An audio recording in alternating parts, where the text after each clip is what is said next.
My name is David Slocum Hewson. I am 47 years old, and I'm a human being trying to find my way in the most artistic way possible.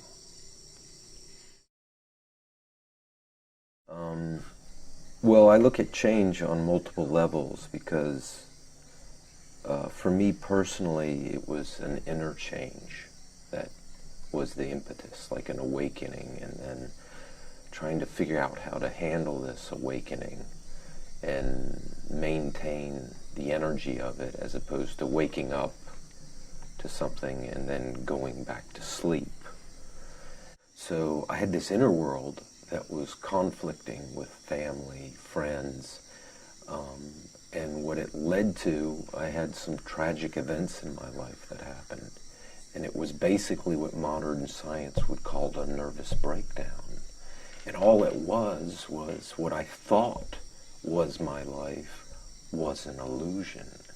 And I was sitting in the ashes of my own illusion, crying like a baby, knowing that I created it.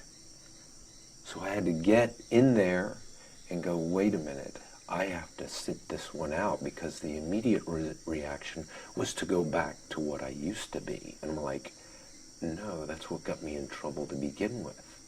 I realized, my consciousness is what I know. And I realized my subconscious is who I am. And there was a conflict there, resistance.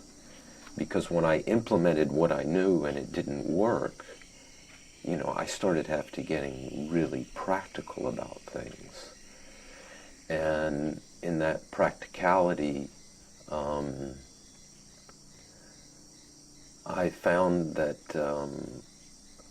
what I know is so limited.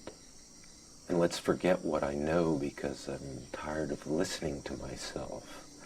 And let's find out who we are and try to dig in to find out what can we do to be sustainable, what can we do to change the way we live. And it's to be more conscious, because when the subconscious meets the consciousness, you get a smack. But also you become more conscious of who you are. For me, society was not the answer. I waited around and with hope, and became a political activist and realized it was a fixed game.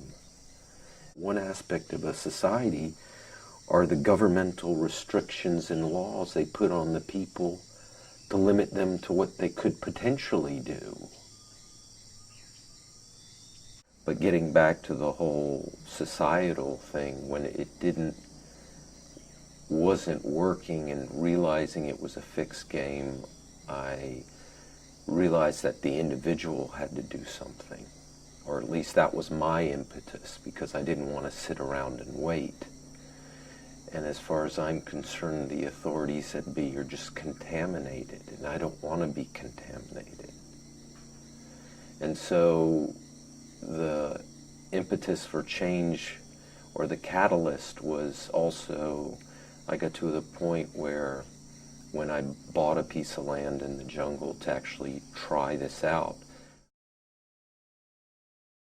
Now, most people want to make a change and don't know what to do, and there's a little song and dance with it. But the way the human system is designed, a nervous breakdown is the best thing that could probably happen to them. But stay away from those antidepressants. They're not going to help you.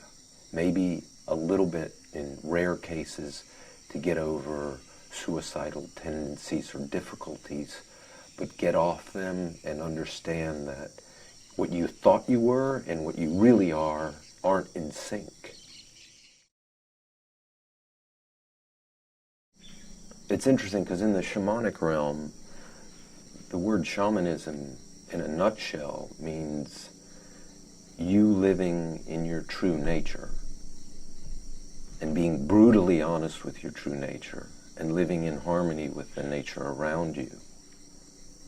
But standing in your true nature is challenging, or your truth, because if you've got a group of friends or a society and you start saying you're seeing something differently, a lot of people have resistance because they're afraid of losing their friends, let's say, or not being accepted into a club.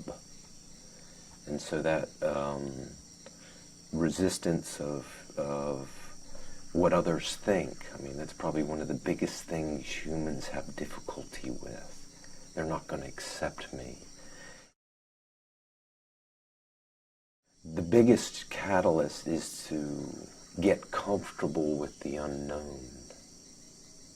And humans are creatures of comfort. And the thing is, they'll keep doing what they're doing as long as they know what they're doing, even if it's destroying them. If you give the option of change or keep doing what you're doing, most of them will stick with what they're doing, even though they know it's destroying them. And so we've got to change this mechanism of getting comfortable in a place that's uncomfortable to sit.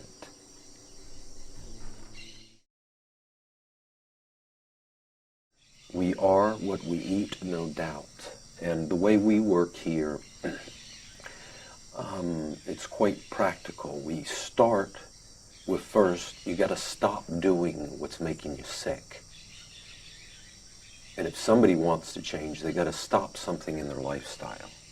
Drinking alcohol, whatever it might be, junk food, porno, TV, whatever this low vibration stuff is. Stop doing that.